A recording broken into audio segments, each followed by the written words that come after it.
ही तो छा कयो वसीम? मां गुनाहगार आहियां अम्मा। माहिरा जो, फसीहा जो, तौक़ीर जो मूंखे इहा ई सज़ा मिलण घुर्जे। मूंखे कहिड़ी ॻाल्हि जी सज़ा भी मिले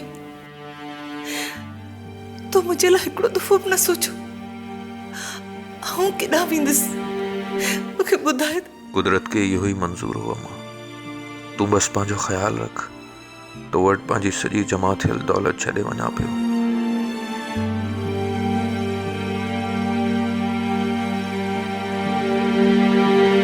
मुंहिंजी ज़िंदगी जो असल मक़सद छा हो मूंखे यादि न आहे।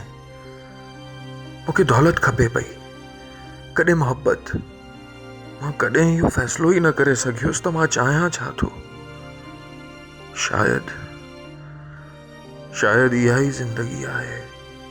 इन्हनि सवालनि जा जवाब मूंखे आज़ाद रही करे न मिली सघिया। शायदि जेल जी हिन 4 दीवारी में मिली वञनि।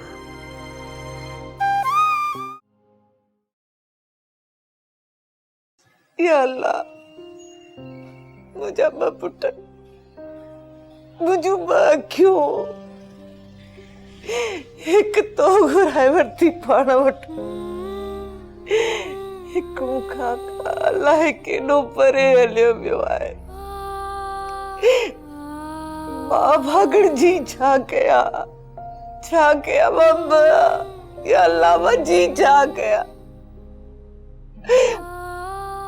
मूंखे मौत ॾेई छॾ, मूंखे मौत ॾेई छॾ या अल्लाह।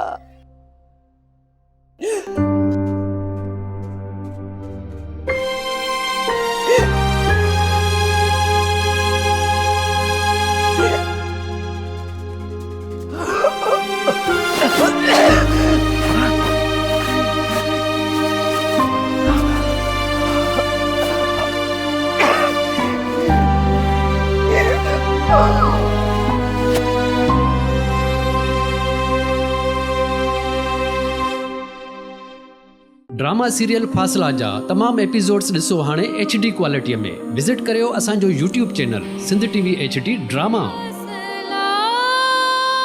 सब्सक्राइब कयो असांजो official YouTube channel Sindh TV HD drama ऐं वधीक अपडेट लाइ बेल आइकन खे क्लिक करियो।